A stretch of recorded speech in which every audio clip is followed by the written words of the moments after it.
એક ગામ હતું. ગામમાં એક વાણિયો રહેતો હતો. વાણિયો પૈસે ટકે ખૂબ સુખી હતો, પરંતુ તેને એક વાતનું દુઃખ હતું. તેને કોઈ સંતાન હતું નહીં. તેથી તે બંને પતિ પત્ની ખૂબ જ દુઃખી રહેતા. પરંતુ ભગવાનની જે ઈચ્છા હોય તેમ થાય તેવું માની અને તેઓ સંતોષ રાખતા અને તેમનો ધંધો સારી રીતે ચાલતો હતો. હવે એક વખત એવું બને છે કે વાણિયાના ઘરે ચોર ચોરી કરવા આવે છે અને રાત્રે 2 વાગ્યાનો ગાળો હોય છે. ત્યારે ચોર આ વાણિયાના ઘરમાં ઘૂસી જાય છે અને ચોર જેવો વાણિયાના ઘરમાં ઘૂસે કે વાણિયો જાગી જાય છે અને તે સચેત થઈ જાય છે. તેને ખબર પડી જાય છે કે ચોર ચોરી કરવા આવ્યો છે. એટલે હળવેક દઈને ખોખારો ખાવા લાગે છે.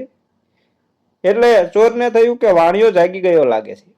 એટલે વાણિયોનો જે પલંગ હતો તેને નીચે આ ચોર સંતાઈ જાય છે અને હવે વાણિયો મનમાં વિચારવા લાગે છે કે આ ચોરનું કંઈક કરવું જોઈએ. જો એમ નામ ચોરને પકડીશ તો ચોર પાસે હથિયાર હોય છે અને તે હથિયાર મને મારી દે છે.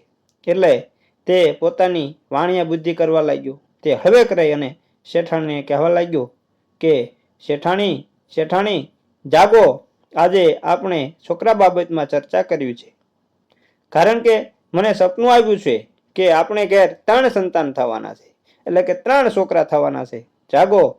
એટલે જે વાણિયાના ઘરેથી હતા તેમણે કહ્યું કે આટલા વર્ષો વીતી ગયા અને કાંઈ સંતાન નથી થયું અને તમને અત્યારે સંતાનનું સપનું આવ્યું છે? તો વાણિયો કહેવા લાગ્યો કે હા, આપણે ઘરે સંતાન થશે અને 3 દીકરા થશે. બોલો, તમારે દીકરા જોઈએ છે કે દીકરી? તો આ વાણિયાના ઘરેથી હતા તે કહેવા લાગ્યા કે મારે દીકરા પણ જોઈએ છે અને દીકરી પણ જોઈએ છે, પરંતુ અત્યારે અડધી રાત્રે તમને આ શું સૂઝ્યું છે? તો વાણિયો કહેવા લાગ્યો કે આપણા ઘરે સંતાન થાય તેના નામ પણ મેં વિચારીને રાખ્યા છે, એટલે નામ તો હું જ પાડીશ. તો વાણિયાના ઘરેથી હતા તે હસવા લાગ્યા અને પડખું ફરીને સૂઈ ગયા. હવે આ ચોર હતો એને નીચે પલંગ નીચે ખૂબ જ ગરમી થતી હતી. એટલે તેને થયું કે વાણિયો સૂઈ જાય તો હું નીકળી જાઉં. પરંતુ વાણિયાએ તો જીદ લીધી હતી. તે શેઠાણીને હડબડાવવા લાગ્યો અને કહેવા લાગ્યો કે જાગો, મેં છોકરાના નામ પણ વિચારીને રાખ્યા છે. છોકરાના નામ હું તમને કહું તે સાંભળો. પછી તો આ વાણિયાણ પણ જાગી ગઈ અને કહેવા લાગી કે શું નામ રાખશો?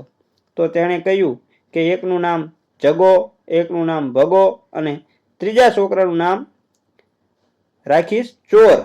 એટલે વાણિયાણ તો ખૂબ હસવા લાગી અને કહેવા લાગી તે કઈ 2 નામ તો બરોબર છે, પરંતુ આપણી વાણિયા જ્ઞાતિમાં એવું નામ ન આવે. પરંતુ ત્રીજા છોકરાનું નામ જે ચોર છે એ તો કોઈ જ્ઞાતિમાં ન આવે. એવું તો ક્યાંય નામ રખાતું હશે? તો વાણિયો કહેવા લાગ્યો કે ના, હું તો જગો, ભગો અને ચોર જ નામ રાખીશ. પલંગ નીચે ચોર પણ વિચારવા લાગ્યો કે આવું ચોર તે કાંઈ નામ રખાતું હશે. હવે આ વાણિયાણ હતી તે કહેવા લાગી કે આવું નામ ન રખાય. પરંતુ વાણિયો કહેવા લાગ્યો કે હું તો જગો, ભગો અને ચોર જ રાખીશ. બંને સામસામે ધડ કરવા લાગ્યા.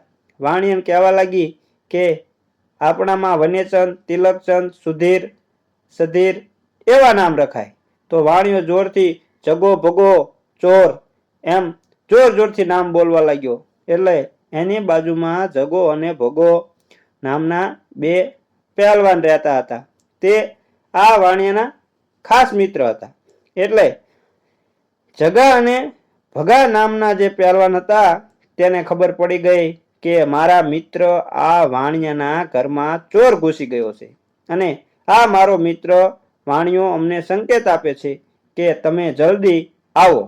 એટલે જગો અને ભગો બારણામાં ઘૂસી ગયા અને વાણિયાને કહેવા લાગ્યા કે શું છે મિત્ર? તો વાણિયાએ પલંગની નીચે જે ચોર સંતાણો હતો તેને ઈશારાથી કહ્યું કે અહીંયા ચોર સંતાણો છે, એટલે આ જગો અને ભોગો જે પહેલવાન હતા તેણે ચોરને પકડી લીધો અને થોડોક મેથીક પાક પણ આપ્યો અને આ વાણિયાની જે ચતુરાઈ હતી એને ખૂબ જ દાદ આપી. ત્યારે વાણિયાને સમજણ પડી કે આ તો મારા પતિદેવ છોકરાના કાંઈ નામની વાત નથી, પરંતુ આ ચોરને પકડવા માટેનું એક કાવતરું હતું, ષડયંત્ર હતું, ચતુરાઈ હતી. પછી વાણિયાએ પોલીસને ફોન કરી અને ચોરને પોલીસને સોંપી દીધો. આ રીતે પોતાની ચતુરાઈથી પોતાના ઘરને લૂંટાતું બચાવી લીધું. તો મિત્રો, આમ અમારી આ વાર્તા અહીં પૂરી થાય છે.